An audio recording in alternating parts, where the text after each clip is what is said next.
Entre el Rif y las elevaciones del medio Atlas se esconden las esencias del Marruecos eterno. La fertilidad de la tierra propició el desarrollo desde el tiempo de los romanos, cuyas huellas se conservan en Volubilis. En sus proximidades, la llegada del Islam quedó reflejada en la ciudad santa de Mulay Idris, convertida desde entonces en centro de peregrinación. La magnificencia de las dinastías reales elevó la importancia de las tierras del medio Atlas al levantar Fez y Meknes, las ciudades imperiales que miran a los bosques de cedros protegidas por kilómetros de murallas. Penetrar en Fez permite conocer el centro espiritual del país. En el laberinto de su Medina milenaria se descubren las claves del antiguo Marruecos. Mezquitas, madrasas y riads conservan el influjo de la arquitectura andalusí, mientras en las callejas vibra la actividad incesante del mayor centro artesanal. Desde Fez se parte hacia el Marruecos oriental en busca de las arenas del desierto. El trayecto resume un sinfín de paisajes. Sin solución de continuidad se pasa de los bosques de cedros a las elevaciones montañosas cubiertas de nieve. Del valle del Cis, donde la vida se refugia en las casbas y sus palmerales, al desierto que se deja visitar en las dunas de Mersuga. Más allá, el Sáhara impone su misterio, la aventura buscada por los grandes viajeros de todos los tiempos.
Fez se mantiene inalterable entre el verdor del valle.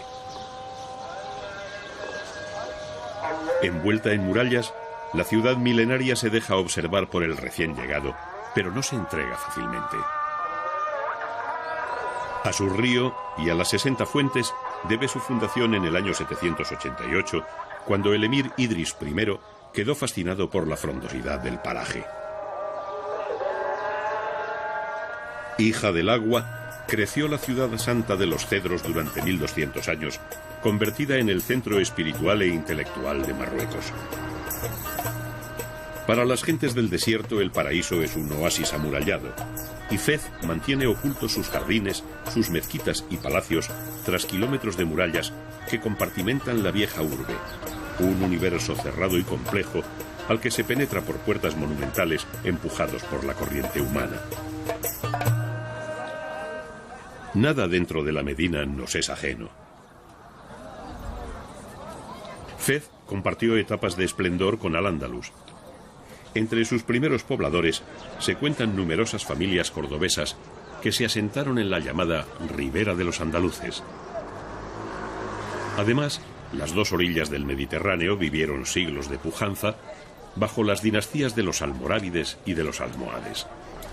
Los influjos artísticos se mezclaron hasta formar el llamado estilo andalusí, tan presente en la ciudad santa.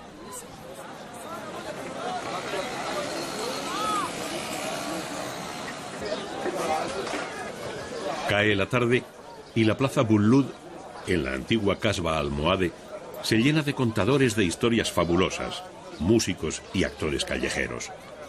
En ella confluyen las dos ciudades que forman la Medina, el viejo Fez al-Bali y el nuevo Fez Jedid, construido en el siglo XIII por la dinastía de los Benimerines, a los que se deben los más bellos edificios. Las murallas ocultan el fabuloso Palacio Real con sus jardines. La puerta principal es un anuncio del lujo interior. En ella se funden elementos decorativos de Al-Ándalus con otros marroquíes, dando lugar a una estética depurada que nos acompañará por todo el recorrido. Frente al Palacio Real, el Mellah, también amurallado, aloja a 120 familias judías, cuyas casas con balconadas de madera son únicas en la Medina. A cada paso se comprueba la vigencia de los antiguos oficios de la comunidad judía.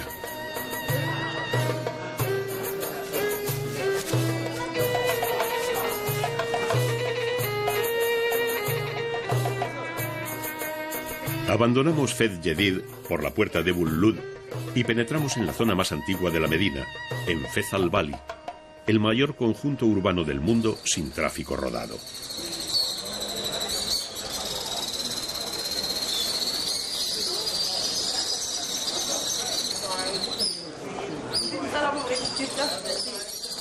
Se camina despacio, inmersos en la multitud que se aprieta en el abigarrado universo de los zocos.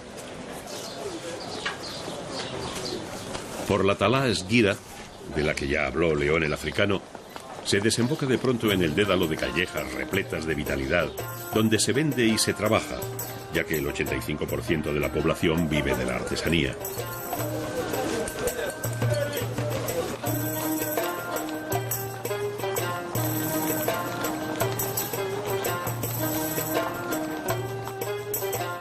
Y sobre todo se descubre el conjunto de madrasas y mezquitas donde se estudia y se da gracias a Alá cuando canta el muezín.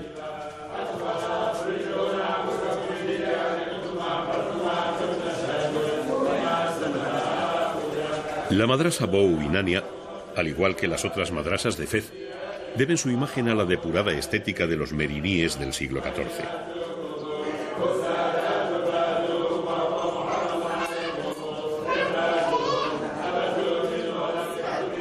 En el patio, la decoración alterna los azulejos y los adornos epigráficos con la elegancia de los estucos. Se dice que el sultán Abu Inan, sorprendido por lo costoso de la obra, visitó la madrasa y dijo al verla: «Lo que es bello no es caro, sea cual sea el precio».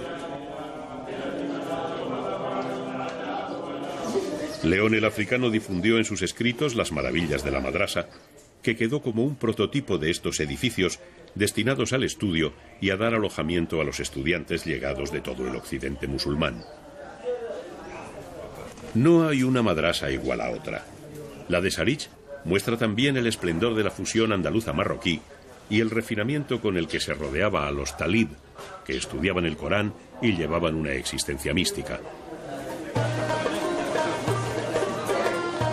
Tras las puertas de la madrasa, dejamos la calma para sumergirnos en el caos de la Medina, cuyos numerosos monumentos le han valido a Fez pertenecer al Patrimonio Mundial de la UNESCO. Entramos en el Riad de Nebi, que como todos los palacios de la Medina, reproduce la domus romana que se articula en torno a un patio central.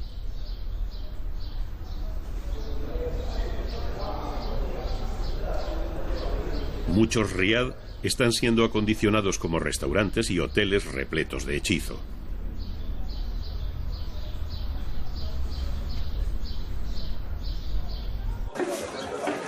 En la plaza de Neyarín se concentran varios de los elementos característicos de la vieja Medina: el zoco de los carpinteros, la fuente pública y el funduk, rehabilitado y convertido en museo de arte y artesanía de la madera.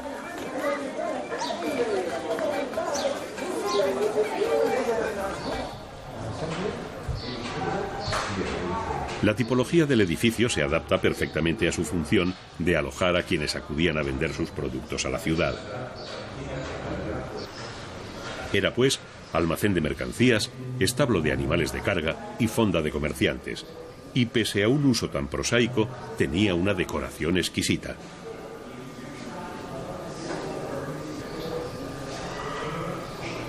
Pero León el Africano, que contó 200 posadas en el siglo XVI, advirtió que a pesar de su belleza eran muy incómodas, ya que solo te dan una alfombra y una manta para dormir.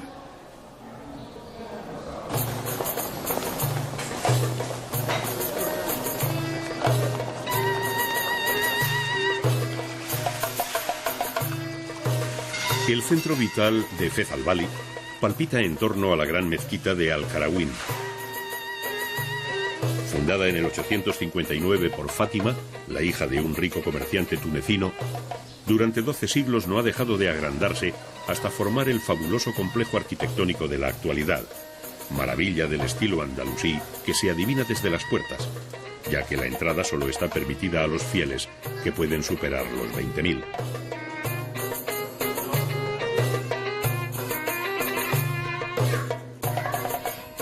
Símbolo del Islam, también alberga una de las universidades más antiguas del mundo, cuyo prestigio en el orbe islámico como centro académico musulmán solo es superado por Al-Azhar en el Cairo.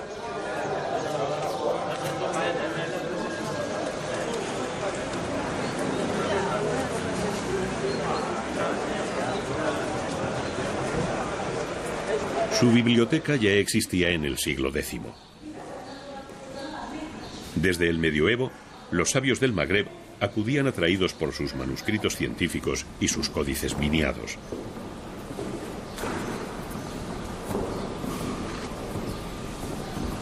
Las obras de Averroes y de Ibn Khaldún son algunas de sus joyas.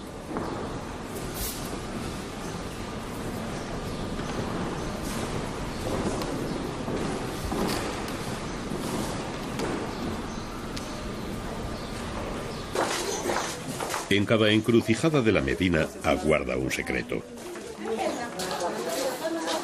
La ventana de las peticiones pertenece al mausoleo santuario de Mulay Idris, fundador y patrono de la ciudad de Fez, lugar considerado uno de los mayores centros de peregrinación de Marruecos.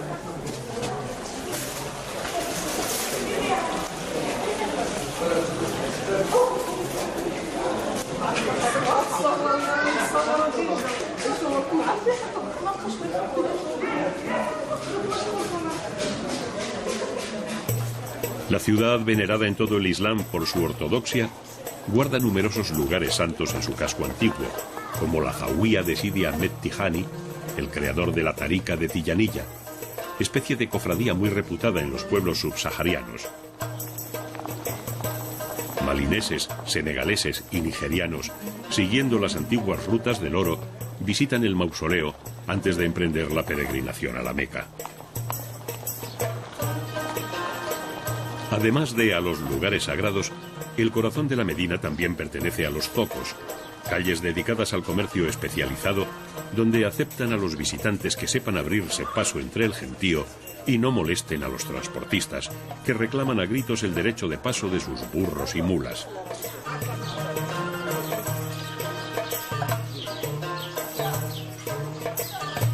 En el zoco de la Jena se venden cosméticos, hierbas curativas y compuestos farmacéuticos.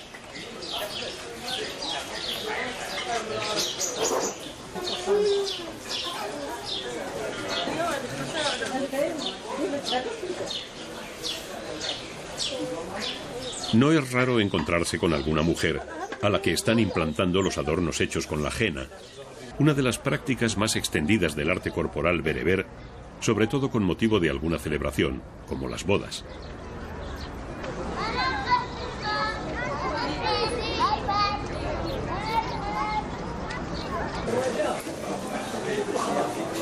La ciudad hermética se desborda en los zocos que permiten vislumbrar la riqueza y sofisticación de la sociedad fesí.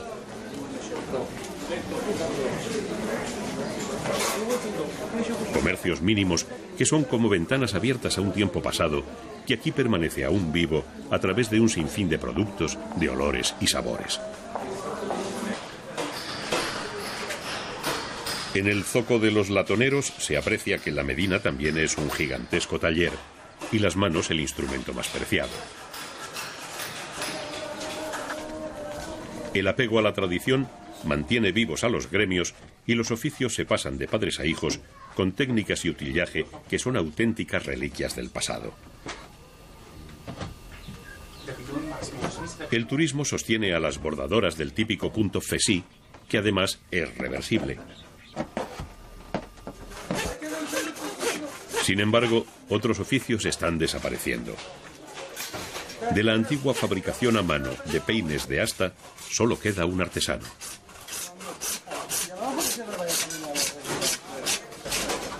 A espaldas de los abigarrados zocos, el barrio de los tintoreros aprovecha la abundancia de agua para aclarar los hilos teñidos en los sótanos más insalubres.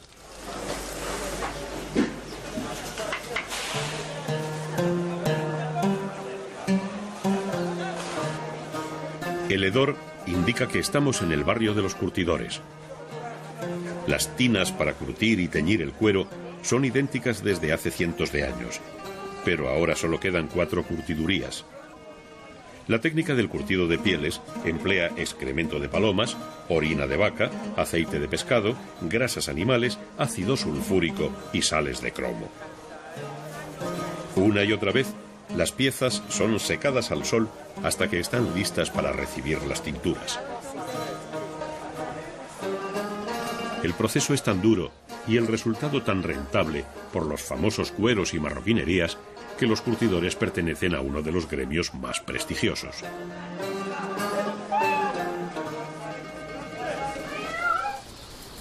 Para evitar que el aire sea irrespirable, los alfareros están instalados en las afueras de la Medina.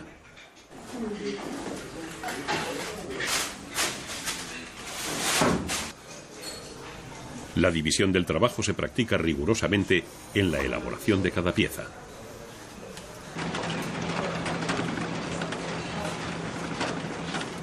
La cerámica policromada reproduce modelos antiguos, mientras que la característica de Fez es la blanca y azul.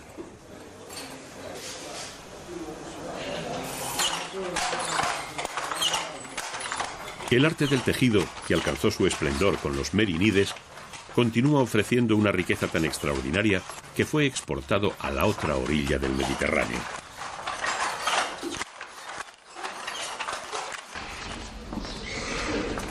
Parece imposible no perderse en el dédalo de la Medina, formado por unas 9.400 calles y callejones. Para orientarse sirven las vías principales repletas de tiendas, ya que siempre conducen a una puerta o a un monumento. Las secundarias, donde viven 360.000 fesís, invitan a dejarse llevar sin rumbo fijo, de sorpresa en sorpresa, aunque se termine en un callejón sin salida. Al observar la vida cotidiana se vence el hermetismo de la Medina. Unas 100 familias llevan sus hogazas a cocer al horno y curiosamente el panadero sabe identificarlas. Un viejo dicho afirma: solo el pan tiene el poder de aglutinar a todo el barrio. Cada barrio del viejo Fez tiene una serie de espacios públicos que centran la vida diaria. Uno de ellos es la escuela de los más pequeños, que aprenden a leer y escribir mientras cantan los versículos del Corán. Mi nombre es Nezha Al-Hayani. Soy maestra de preescolar y esta escuela pertenece a la Zawiya Verde, una asociación benéfica.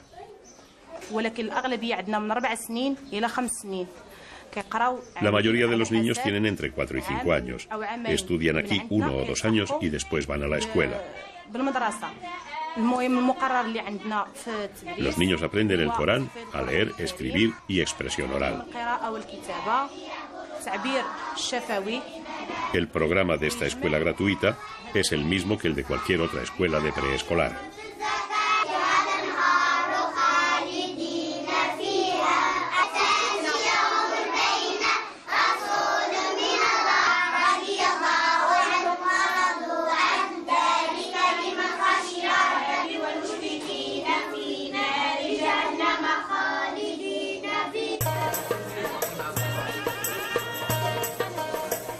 Otro elemento del barrio es el mercado popular. Allí venden sabores que nos son conocidos, como los turrones, que aquí se toman todo el año, y los dulces de hojaldre y miel.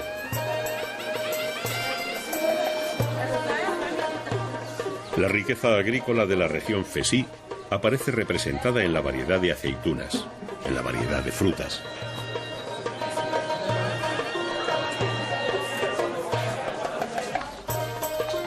Pero la vida de cada barrio se centra en la mezquita, que puede ser tan monumental como Al-Ándalus, mandada a construir a mediados del siglo IX.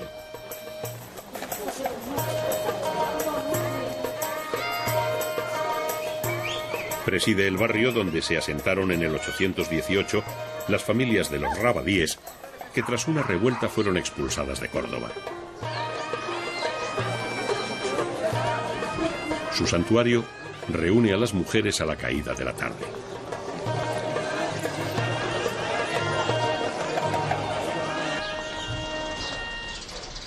La búsqueda de la esencia de Fez se interrumpe ante las casas herméticamente cerradas. Tras las puertas se esconde la vida de la ciudad vedada al viajero. Algunos detalles nos hablan de ella, como el doble llamador con el que el marido avisa a su esposa si llega solo o acompañado de visitas masculinas.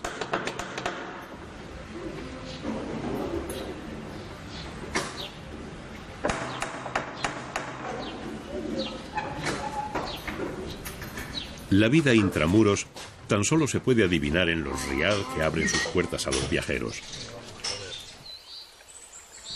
Entonces aparecen los patios prisioneros y los fastuosos salones de las grandes familias, como la de Mohamed Sergui.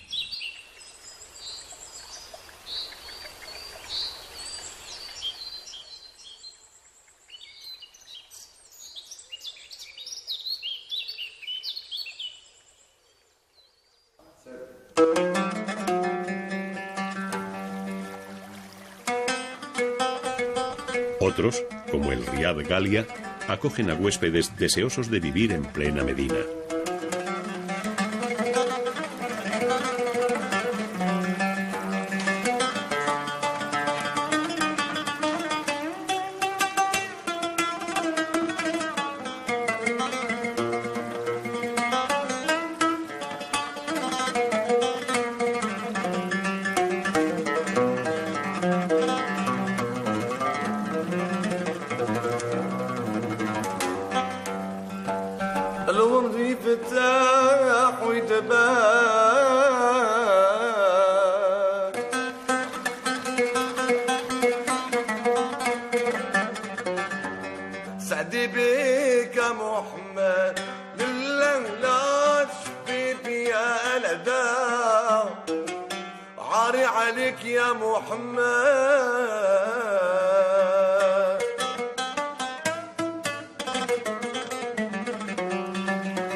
Interiores misteriosos que sirven de salas de audición durante el Festival Anual de Música Sagrada del Mundo.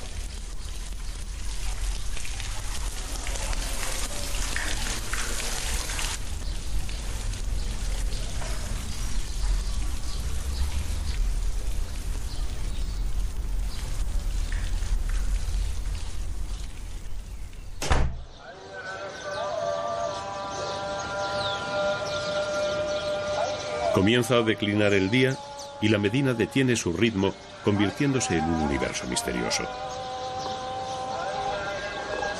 Entonces surge el genuino sonido del Islam, el canto de los muecines llamando a la oración.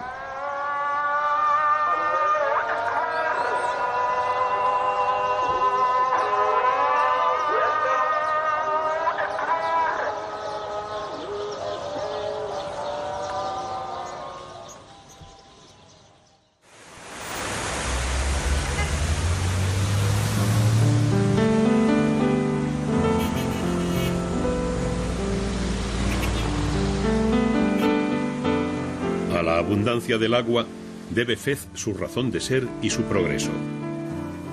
Ella unifica la Fez moderna y la antigua Medina.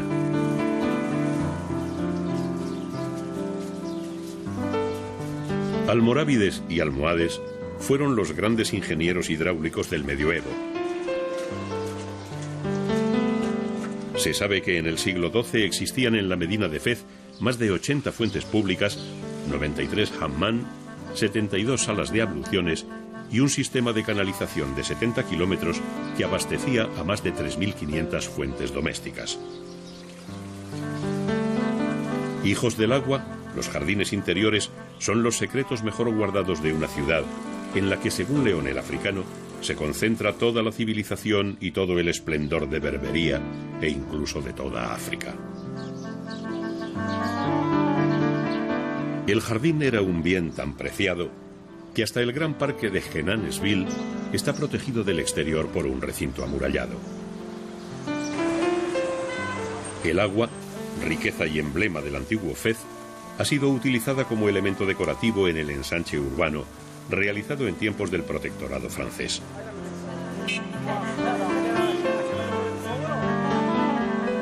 La ciudad creció fuera de las murallas, siguiendo una planta en damero, con espacios bulevares y avenidas repletas de edificios oficiales, bancos, grandes hoteles y cafés.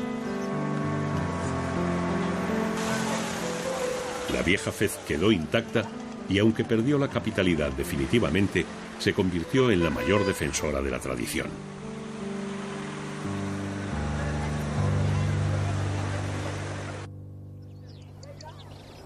Entre el Rif y las estribaciones del medio Atlas, Fez prosperó gracias a ser un importante cruce de caminos, gracias a las minas y a los bosques de cedros y sobre todo gracias a la riqueza agrícola de la llanura de Sais.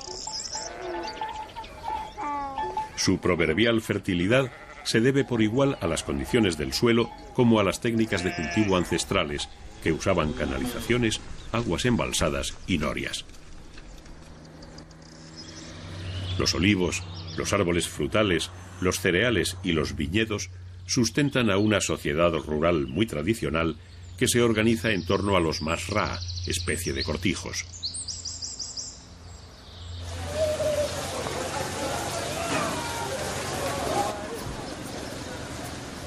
La variada orografía sorprende por los surgimientos de aguas termales. De la fuente de Sidi Harasem mana un agua beneficiosa para los enfermos del hígado o el riñón, y en torno suyo existe un centro vacacional. Pero no es la única.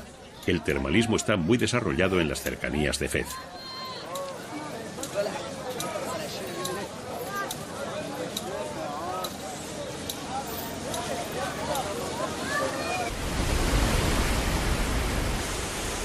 Junto a la ciudad bereber de Sefrú, la cascada de Agay termina con la falsa idea de que estamos en un territorio tórrido.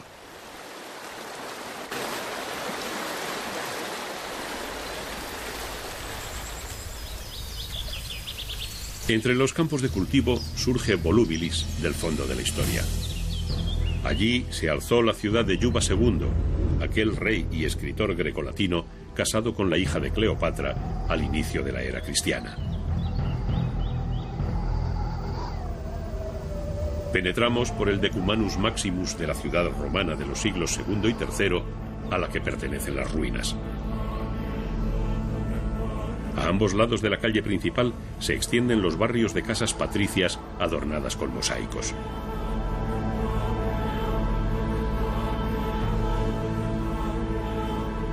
El arco de triunfo dedicado a Caracalla y a su madre Julia Domna parece enfrentarse a la eternidad, igual que los mosaicos que atestiguan la prosperidad de los hacendados y de los comerciantes de aceite de oliva.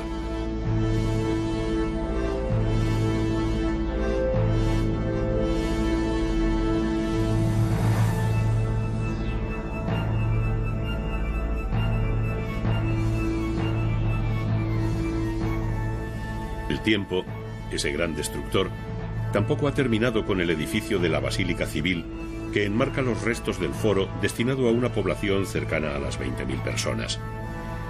Hoy, la que fue una de las ciudades más lejanas de Roma, sirve de escenario para el festival anual de música sagrada del mundo. Volúbilis permaneció habitada tras la caída del Imperio Romano y recibió en el siglo VIII a Idris I, fugitivo de Bagdad. El fundador de la dinastía de los Idrisíes fue enterrado en las cercanías. En torno a la tumba del rey descendiente del profeta creció la población de Muley Idris. Nos recibe con un curioso minarete circular único en Marruecos, que no tiene más de 70 años.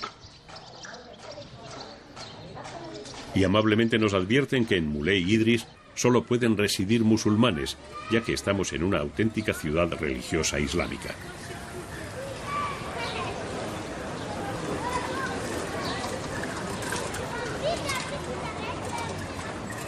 Proliferan los puestos de vela votivas, con las que honrar al primer rey musulmán del Magreb, el fundador de Fez, considerado el padre de Marruecos. Como en la mayoría de los edificios religiosos marroquíes, la entrada está prohibida para los infieles. A sus puertas llegan constantemente gentes de todo el país y el santuario es el centro de peregrinaciones más importante.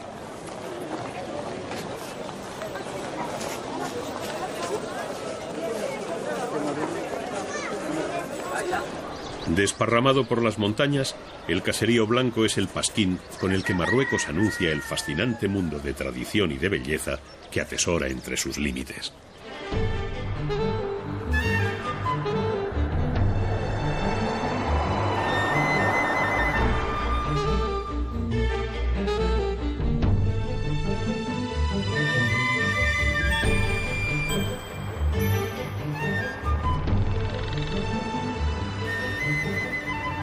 Solo el capricho de un rey pudo convertir a la villa dedicada al cultivo de la aceituna en una ciudad imperial. Fez estaba demasiado próxima, pero Moulay Ismail necesitaba una ciudad del siglo XVIII, con todos los adelantos de la época, para convertirla en la nueva capital y en la nueva corte. Y no dudó en realizar uno de los mayores proyectos constructivos de todos los tiempos en el Magreb. Levantó un recinto amurallado de 24 kilómetros y 20 puertas monumentales para proteger la plaza fuerte y la residencia real desde la que gobernó 55 años. El gigantismo y la unidad de estilo se manifiestan en la nueva ciudad proyectada de manera unitaria. El descomunal estanque Ad-Dal, alimentado por canales de irrigación de más de 25 kilómetros de longitud, tenía que abastecer a un descomunal palacio real con un harén de 500 mujeres y a cerca de 50 palacios cortesanos. Moulay Ismail fue contemporáneo de Luis XIV, con el que tuvo relaciones diplomáticas tan estrechas que llegó a pedir la mano de una de sus hijas, a lo que el rey Sol no accedió. Con el monarca francés que levantó el Palacio de Versalles, compartió la pasión constructiva y el absolutismo político. La estatua del aguador recuerda a este personaje tradicional de las zonas de ocio y de mercado. En el edificio de los graneros se almacenaba el alimento para los 12.000 caballos de Moulay Ismail, el sultán que asentó la dinastía alauí en el trono de Marruecos. Los graneros estaban dotados de un complejo sistema de ventilación y refrigeración. Sus cúpulas sirvieron como escenario a Martin Scorsese para su largometraje La última tentación de Cristo. Las puertas monumentales nos comunican con el núcleo imperial. Moulay gobernó con mano de hierro, sometió a todos sus enemigos y frenó las ansias expansionistas de las potencias extranjeras. Y lo logró con la fuerza de su famosa Guardia Negra.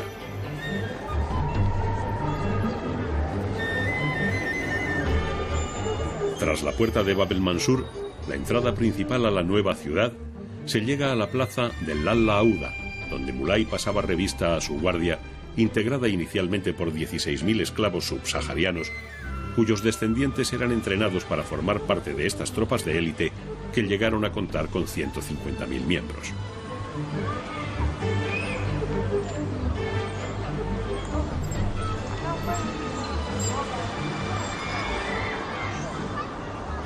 El mausoleo de Moulay Ismail está abierto a todos los visitantes, incluso a los no musulmanes, por tratarse de un héroe nacional. La sucesión de patios consigue crear una sensación de aislamiento del mundo exterior, hasta llegar a la sala de las abluciones, profusamente decorada. La utilización de la luz y el frescor de la estancia prepara a los fieles para que calmen sus pasiones antes de penetrar en el espacio sagrado. El acceso a la sala de las oraciones Está prohibido para los no musulmanes, que nos limitamos a contemplar desde lejos la decoración repleta de mosaicos y complicados estucos. La estancia parece un bello cofre para el catafalco del sultán más poderoso del reino alauí.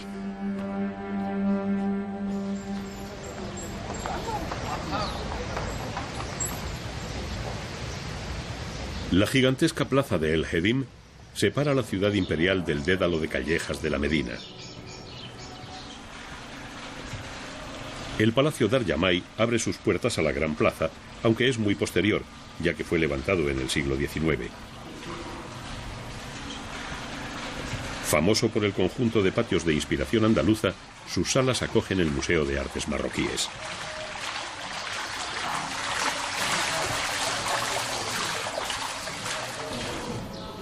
La colección está formada por objetos artesanales provenientes en su mayoría de Meknes y el Medio Atlas: madera, cerámica, orfebrería, damasquinados, bordados y tapices. En el piso superior, la estancia de recepción del visir está cubierta con un fabuloso artesonado de madera labrada que nos permite conocer la vida en los palacios. Junto a la puerta del palacio se abre el laberinto de callejas de la Medina repleta de zocos. A la sabiduría popular se deben estas calles que dejan pasar el aire y detienen al sol. Son la antítesis del urbanismo real de Mulay Ismail con sus grandes plazas.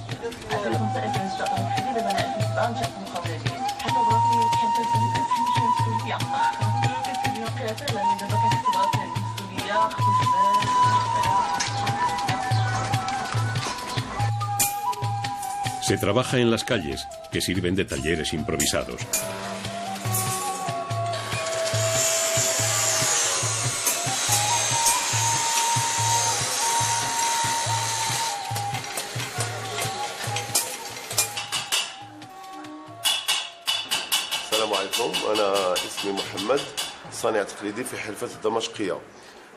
Mohamed nos cuenta que es artesano de damasquinado y su forma de trabajar con hilo de plata sobre plato de hierro u otro objeto que queramos decorar.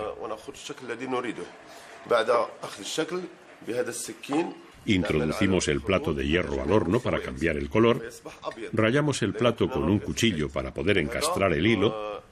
Una vez rayado lo volvemos a introducir al horno porque se nos ha quedado blanco y no distinguimos el hilo. Y con este martillo comenzamos a trabajar.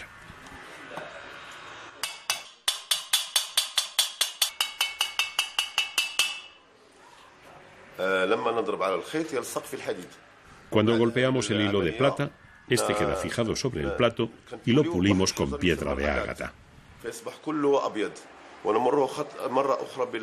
Este trabajo es obra de un buen artesano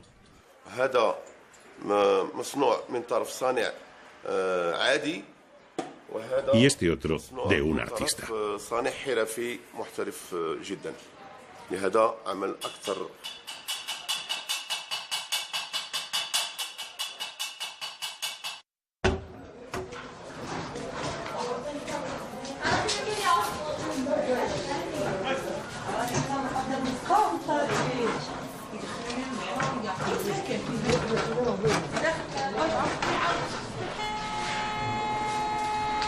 Nos vuelve a sorprender el refinamiento alcanzado durante la dinastía de los merimíes en la madrasa Bouinania.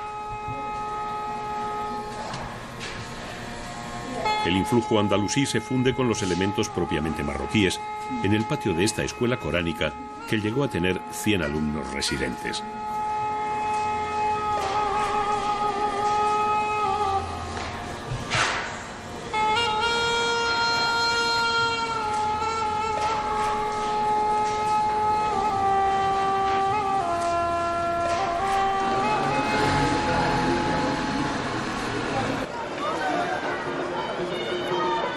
Al atardecer parece que la vida de Meknes se concentra frente a Bab Mansur, una de las puertas más emblemáticas de Marruecos. Poco a poco, la plaza de El Hedim comienza a llenarse de hombres y mujeres que pasean plácidamente. Algunos son auténticos personajes de la ciudad, como el viejo aguador.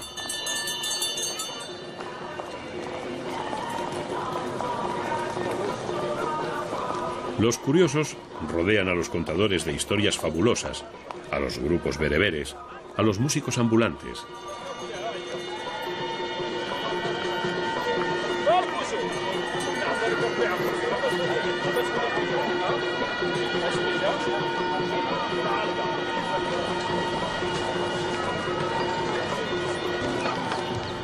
Anochece en Meknes. A la mente nos viene una antigua aseveración. Los árabes aportaron la nobleza, los andaluces el refinamiento, los judíos su astucia y los bereberes su tenacidad.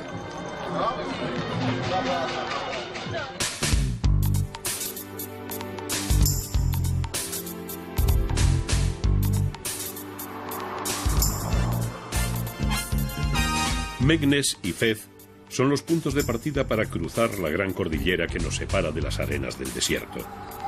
El buen estado de las carreteras que unen Fez con Erfoud logran que el viaje se realice en una jornada.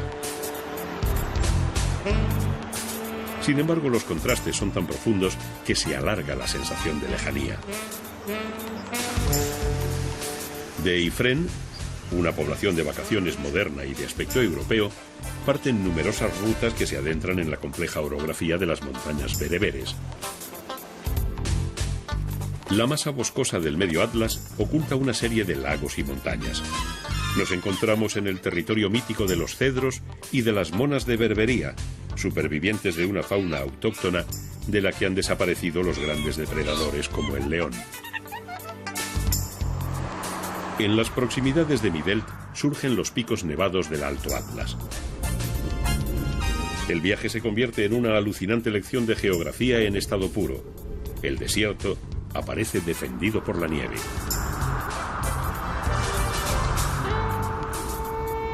Las fuerzas de la erosión han labrado las profundas gargantas del Cis, que nos conducen a un mundo radicalmente distinto, al de los oasis, donde los bereberes han levantado las impresionantes casbah de adobe y los más pequeños kasurs.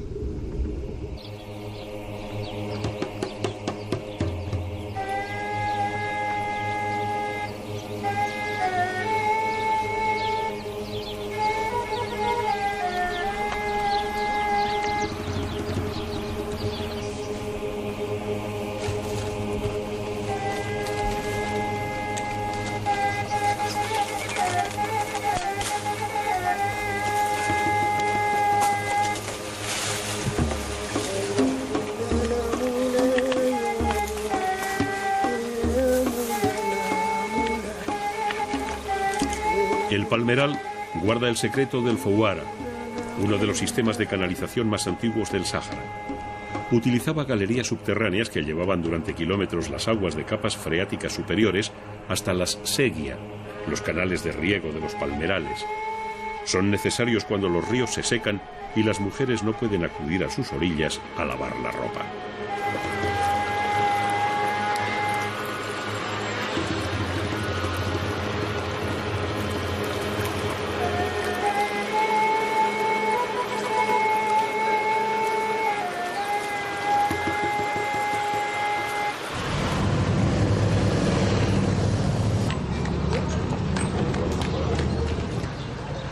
Aunque buen número de hoteles se concentran en Erfoud, una ciudad administrativa y militar fundada tras la pacificación de las tribus del Tafilalet, contrarias al protectorado francés, la cercana Risani, antigua capital del Tafilalet, continúa centrando la vida tradicional.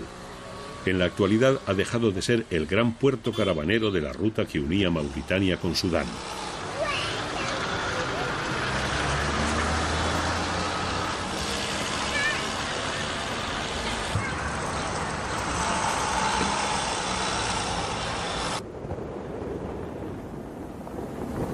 Los vehículos todoterreno llevan a los viajeros por los caminos de tierra.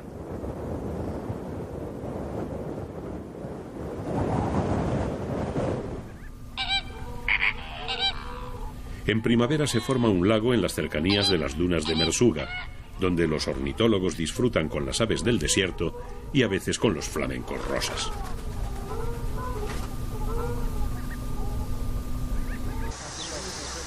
Las canteras de fósiles hablan de los tiempos primigenios del Sáhara, cuando las aguas del mar lo cubrían. Estos fósiles son uno de los mejores recuerdos del Tafilalet.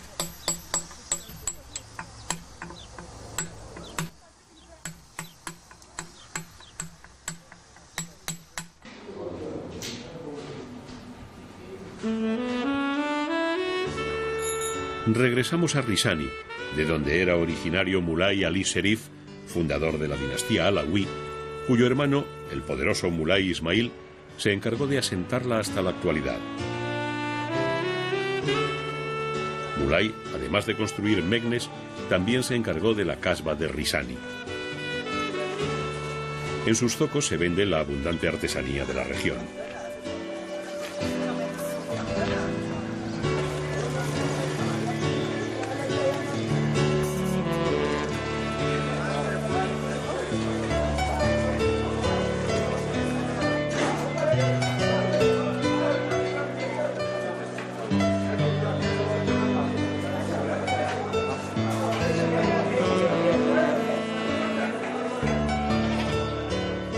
Risani es el centro comercial en el que se integran curiosos mercados como el de ganado ovino.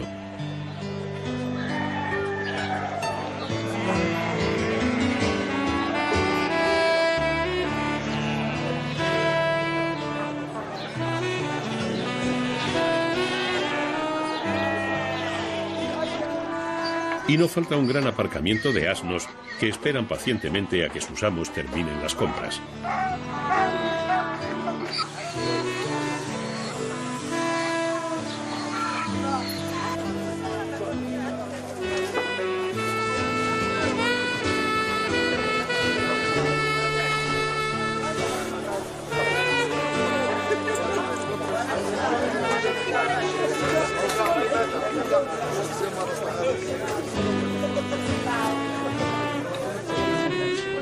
La fabricación y venta de alfombras es una actividad fundamental de la población local.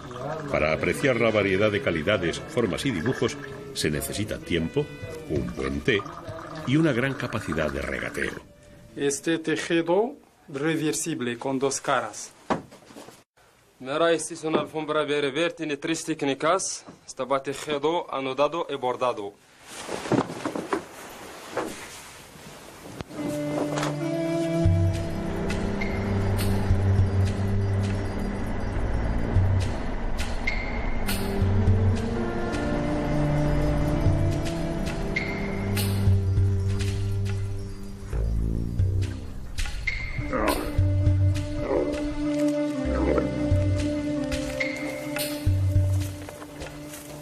Las pistas del desierto aguardan y resulta imprescindible recorrerlas provistos del turbante, que salva del sol y del viento y en caso de apuro sirve como almohada.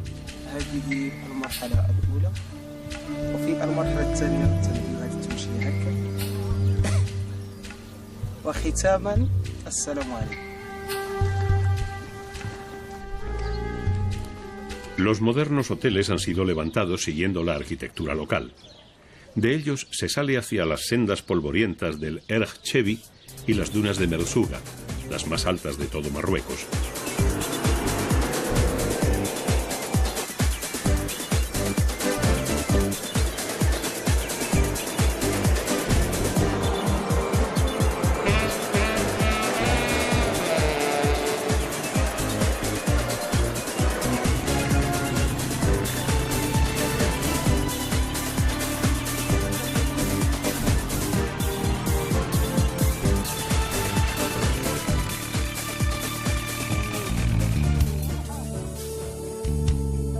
Las caravanas de camellos se adentran en el misterio de un reino solitario, avanzando por su epidermis de suaves arenas. Compartir la aventura del desierto, sentirse inmerso en 8 millones de kilómetros cuadrados de desolación y conocer sus leyendas, solo es comparable al poder de seducción de una fiesta en las dunas bajo las estrellas.